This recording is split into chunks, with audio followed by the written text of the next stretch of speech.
Hello, my dear students. This is your host, Dr. Syed Parker. In this class, let us learn what is microscopy and micrometry. Microscope is an essential component in microbiology, and it is one of the versatile instrument used because our eyes cannot view object beyond 50 to 40 micrometer. Hence, it requires specialized instrument in order to view the microorganism. Hence, microscope is one of the tools by using which we observe microorganisms. Microscope has different components. Here you can see ocular eye piece, nose piece, objective lenses, stage, diaphragm, and light source. If you see here, the base, stage control, fine adjustment, mechanical stage, arm and head. The basic principle of this compound microscope is you have a light source. From the light source, there is diffraction of light rays, and this light rays passes through the object or a specimen, and the objective lens here provides the scattered light to the eyepiece. From here you can observe. So this is the basic principle for a microscope to function. There are different types of microscope. Light microscope, compound microscope, stereo microscope, phase contrast microscope, dark microscope, fluorescent microscope, electron microscope, etc. The microscope, the principle of microscope, especially when it comes to compound microscope, it's a bottom-up approach, wherein the light source comes from the bottom, passes through the specimen, then collected by objective lenses, then you view with an eyepiece. Coming back to stereo microscope. Stereo microscope, it's a very simple and basic instrument which you can see in our laboratory when you come down to PCP program or practicals. Here you have only one lens, and this lens gives a better view with the eyepiece, and this instrument or microscope is basically used for dissection purpose. Here you can see eye lens, eyepiece, prism, objective, stage, these are objective lenses, stage, and the base. The light source passes through this and gives a better magnified image. Moving on to the next type, bright field and dark field microscope. The bright field microscope, here you can see the specimen is bright. Here the difference between the dark field and bright field is the specimen, around the specimen is bright against the dark background, whereas the bright field microscope, the complete specimen is bright here. And if you see the basic principle, in dark field microscope you have central aperture which divides the light so that the condenser lens collects the divided scattered light and passes through the specimen and gives you a dark image. Whereas here in bright field microscope there is no central aperture. The light source passes through the condenser and passes through the specimen, and the objective is viewed under the eyepiece. So the basic principle, as we discuss the technique is to give the specimen a bright illuminated uh, feature against the dark background. Phase contrast microscope. It is one of the specialized microscope to increase the contrast of the image what you observe. So here the principle is almost the similar. Light source, condenser you have, which from there the light passes through the specimen, collected through objective lens, and a special you have a face plate. This face plate increases the contrast of the image. Next comes fluorescence microscope. Fluorescence microscope, here the specimen is mixed with or treated with a fluorescent dye. What happens here is once the specimen is mixed with the fluorescent dye, the light source comes to the specimen, hits this specimen with the fluorescent dye, absorbs the light, and it emits the light again. And the emitted light is passes through objective lenses and mirror. Further, the emission filter is there which filters the emission and detected in order to view the fluorescent images. Moving on to the advanced, here you can see the complete principle. The light source, from the light source you have a specimen mixed with the fluorescent dye which gives you a image, and this image is captured by the detector and you can view with the help of the software. So this is the complete overall principle how it works. Moving on to the confocal microscope, it is one of the most advanced than fluorescence microscopy, but here the problem of fluorescent microscopy was addressed with the confocal microscopy. In fluorescent microscope, the image was not so clear, it was getting blurred. So in order to make much more clear, they have used the light source in the form of laser light or laser beams, and this laser beam passes through the specimen mixed with the fluorescent dye, and which gives an image which passes through the objective lenses and mirrors, and you have an extra hole of pinhole. Here, through the pinhole, the emitted light passes and is detected. From here, detecting tool, the image is given out to the software. This is very simple. The only difference between fluorescence microscope and confocal microscope is the pinhole and the laser light. Moving on to the electron microscopy.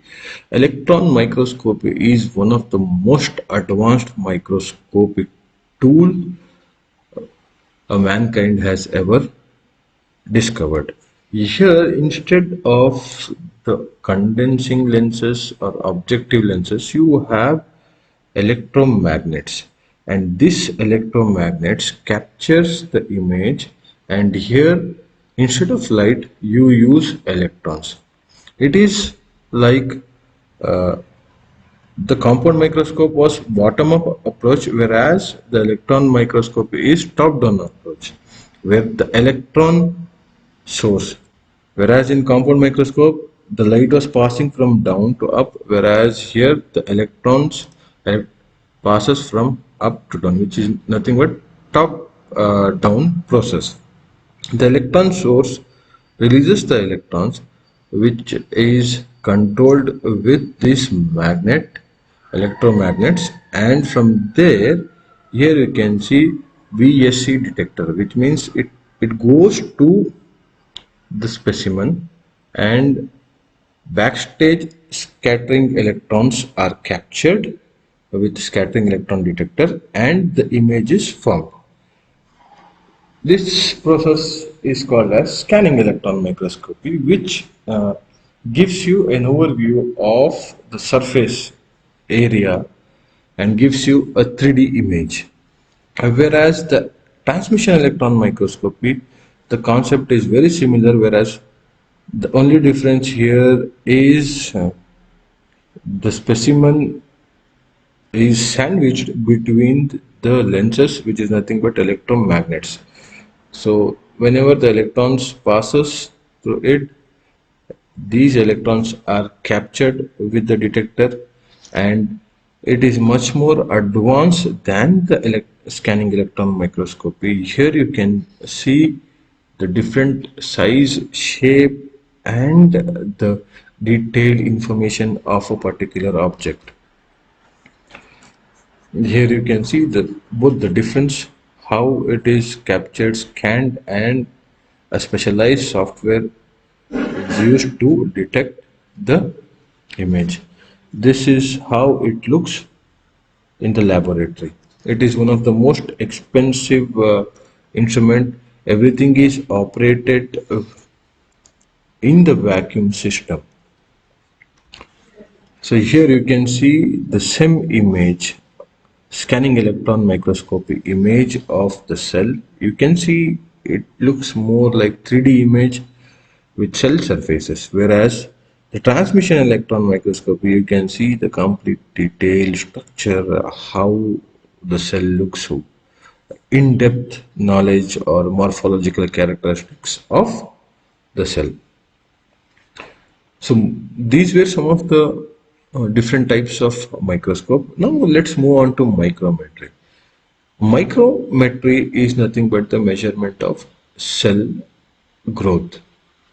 Whenever you inoculate a bacteria and when you culture the bacteria, you can predict or you can measure the growth of bacteria with different means. For example, turbidity, which can be visually seen through the naked eye whether the bacteria is growing or not. And second is counting the viable cell using hemocytometer, which is one of the most commonly used instrument in the laboratory. Whenever you come down to our laboratory, you can just see at KSOU and measuring the size of the cell. This process, the measurement is called as micrometry. So how do we do that?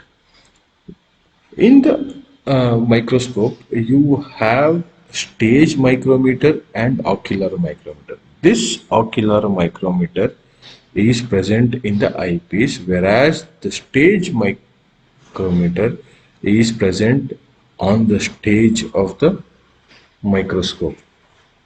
In order to calculate the cell size, we need to understand some of the basic calculation or measurements or units.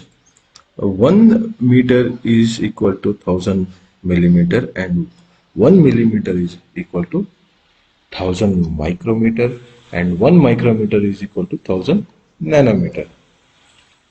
Just imagine if you want to measure the size of this cell, then while you are observing under the microscope, as I said, this is an ocular scale. Within the ocular scale, you can see that this cell falls between 40 to 60 measurement scale. And you need to match the ocular scale with the stage scale, which means 0, 0. And here this might be different for different type of analysis. The basic is, if you accurately match this starting point of both ocular as well as micrometry stage, and this micrometry stage is nothing but the measurement is nothing but 0.1, 0.2, 0.3, 0.4 millimeter, whereas we don't know like what is this distance. And in order, if we calculate this, the distance between these lines, then you can easily calculate the cell size. So let us try to calculate.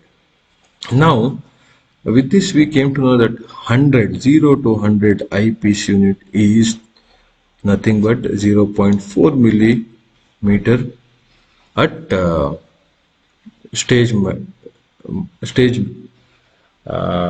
micrometer, and one eyepiece unit is equal to 0.4 divided by 100, which means the one eyepiece unit, this eyepiece unit between these, the lines between this is equal to 0.4 divided by 100, which is equal to 0.0040 millimeter. Now convert this millimeter into micrometer. So which means 0.0040 into 1000, which is nothing but 4.0 micrometer. Now calculate your cell size accordingly. Here you know that it is the difference between this is 20, 40 to 60. So 20 into 4.0, which is nothing but 80 micrometer. You can easily calculate this using micrometry. This is one of the conventional method, whereas in the recent times, the electron microscopy gives you the complete size, morphology, and measurement of the cells.